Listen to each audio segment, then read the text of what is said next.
Hi friends. ఏంటివి కొరమేను fish. ఏం fish? కొరమేను fish. సరిగ్గా చెప్పు. కొరమేను ఫిష్. కొరమేలు ఫిష్. ఏం చేస్తున్నారు దీంతో? పులుసు. పులుసుకి ఏమేం కావాలి? చేపలు కావాలి. చేపలు. ఏం చేపలు అయ్యి? పచ్చి చేపలు. కొరమైన చేప. టమాటా ఆనియన్స్ పచ్చిమిర్చి. తర్వాత ఎందులో వేసుకుంటున్నారు? ఎందులో వేసుకుంటున్నారు ఇవన్నీ? మిక్సీలో వేసి మిక్సీ పడతాం. జీలకర్ర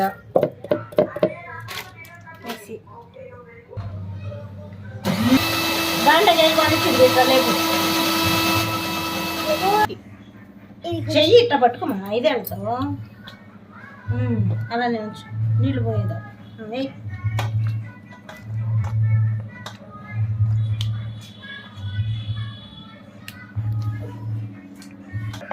కల్లుప్పు వేసుకోవాలా?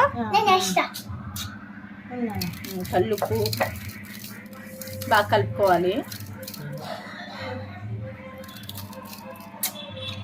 పసుపు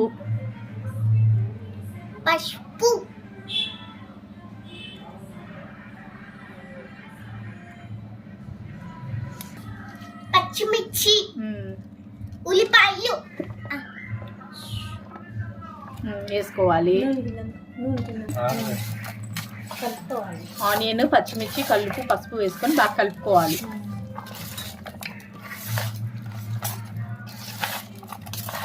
ఏం కలుపుకోవాలి పండు? చేపని అల్లం పేస్ట్ వేసుకోవాలి. తర్వాత అల్లం పేస్ట్ కూడా వేసుకొని కలుపుకోవాలి. బాగా ముక్కగా పట్టేలా కలుపుకోవాలి. నూనె పోసుకోవాలి.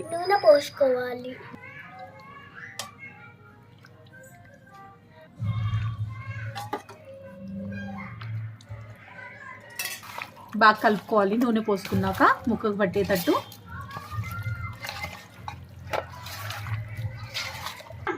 కారం వేసుకోవాలి. వేసుకొని బాగా కలుపుకోవాలి. మళ్ళీ ముక్కకు పట్టేలాగా ముక్క చిదురవ్వకుండా కలుపుకోవాలి. బాగా సర్ది పెట్టుకోవాలి. ఇలా సర్ది పెట్టుకోవాలి. ఒక చేప పండు ఒక్కొక్క ముక్క ఇలా శుభ్రంగా దీన్ని హాఫ్ అన్ అవర్ నానబెట్టాలి. బాండీలో ఒక 4-5 స్పూన్స్ ఆయిల్ వేసుకోండి. మిక్సీ పట్టుకున్న పేస్ట్ వేసుకోవాలి. ఇప్పుడు ఆయిల్ బాగా హీట్ అయ్యాక మీడియం ఫ్లేమ్లో పెట్టుకొని వండుకోండి. ఇందాకలా పేస్ట్ చేసాం కదా, టమాటా ఆనియన్ పచ్చిమిర్చి వేసేసి జీలకర్ర ఇవన్నీ వేసుకొని పేస్ట్ వేసుకున్నాం కదా. ఇప్పుడు దాన్ని కలుపుకుంటున్నాం. మనము బాండీలో ఒక 5 స్పూన్స్ ఆయిల్ వేసుకొని మీడియం ఫ్లేమ్లో పెట్టుకొని వండుకుంటున్నాము. అల్లం పేస్ట్ వేసుకోవాలి.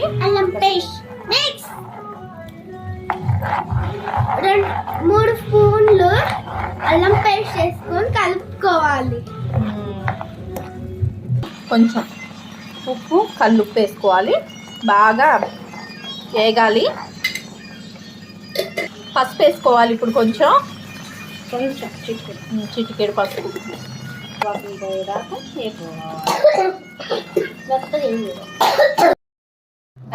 వాసన పోయేదాకా వేపుకోవాలండి. ఎలాగా వేపుకున్నాం ఇలా వేపుకోండి మీరు కూడాను. ఒక అరగంట మనం చేపల పులుసు కలిపి పెట్టుకున్నాం కదండి, దాన్ని పొయ్యి మీద పెట్టుకోవాలి. అరగంట అయిన తర్వాత కొంచెం సేపు ఉడికించుకోవాలి.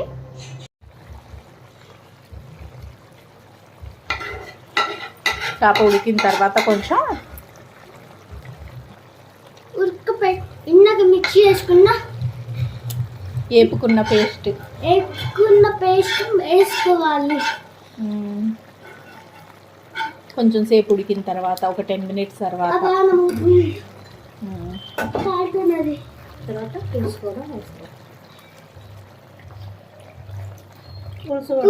పులుసు కూడా పోసుకోవాలి. టేస్ట్ వస్తానికి ఒక ఉడుకు ఉడికిన తర్వాత పులుసు గుజ్జు తీసుకొని పోసుకోవాలి. గుజ్జు తీసుకొని కొంతమంది డైరెక్ట్ గా చింతపండు నానబెట్టుకొని నానబెట్టుకొని ఆ పులుసును కూడా కలిపి పోసుకుంటారు. ఇలా అయినా పోసుకోవచ్చు, అలా అయినా పోసుకోవచ్చు. చింతపండు పులుసు తగినంత చింతపండు పులుసు పోసుకోవాలి. ముందుగా దాకా చింతపండు పోసుకోవాలి. తర్వాత తిప్పుకోవాలి. గెంటితో తిప్పకూడదు, ముక్క చిదురవుతుంది. అలా తిప్పుకోవాలా? గెంట పెడితే ముక్కంతా చిదురైపోద్ది.